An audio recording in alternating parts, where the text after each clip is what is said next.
கேரளால இருக்கக்கூடிய கோட்டயம் மாவட்டம் கானக்காரி என்ற பகுதியைச் சேர்ந்தவர் 59 வயதாகும் சாம் ஜார்ஜ்.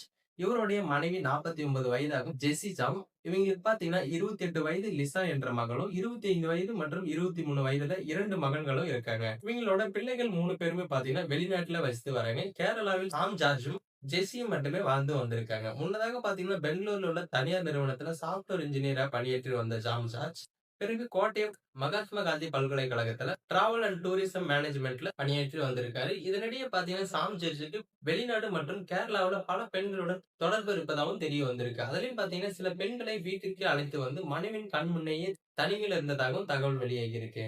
இந்த விவகாரம் தொடர்பாக பாத்தீங்கன்னா சாம் ஜார்ஜுக்கும் அவரது மனைவி ஜெசிக்கும் அடிக்கடி தகராறும் ஏற்பட்டு வந்திருக்கு. இதன் காரணமாக பாத்தீங்கன்னா ஒரே வீட்டுல இருந்தாலும் 15 வருடங்களாகவே கணவன் மனைவி இருவரும் பிரிஞ்சுதான் வாழ்ந்திருக்காங்க.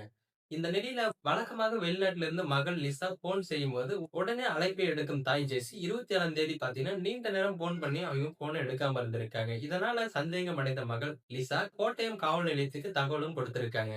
உடனே பாத்தீங்கன்னா போலீசாரும் அங்க சென்றிருக்காங்க. வீட்டில் கணவன் மனைவி இருவருமே இல்லாமலும் இருந்திருக்காங்க.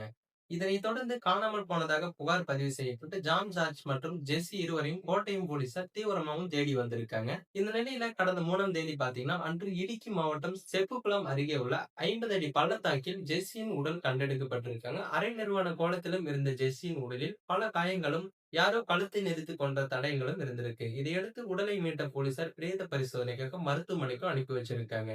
இந்த சம்பவம் பார்த்தீங்கன்னா, மாநிலம் முழுவதும் பெரும் பேசு பொருளாகவும் மாறிய நிலையில, சிறப்பு தனிப்படைகளும் அமைச்சிருக்காங்க. வழக்கோட விசாரணையை தீவிரப்படுத்தியிருக்காங்க.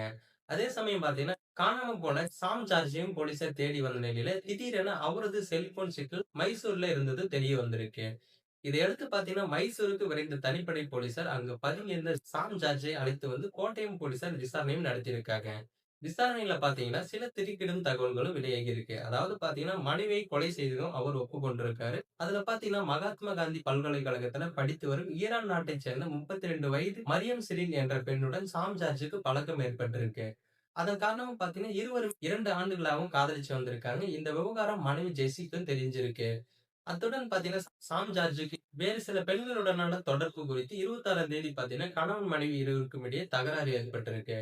ஒரு கட்டத்துல வாக்குவாதம் முற்றிய நிலையில பெப்பர் ஸ்ப்ரேவை எடுத்து ஜெஸியின் முகத்துல அடிச்சிருக்காரு. அவரது கழுத்தை நெரித்து கொடூரமா சாம் ஜார்ஜ் கொலையும் செஞ்சிருக்காரு.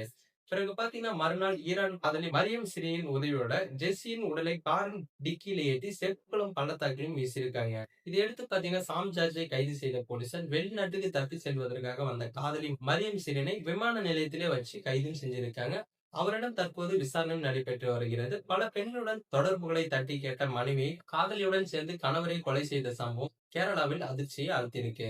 சோ மேலும் இது போன்ற வீடியோக்களை உடனுக்குடன் காண மறக்காம நமது சேனலை சப்ஸ்கிரைப் பண்ணுங்க, பெல் ஐகானை கிளிக் பண்ணுங்க. அப்பதான் நம்ம போடக்கூடிய வீடியோ உங்களுக்கு உடனுக்குடன் நோட்டிபிகேஷனா வந்து சேரும்.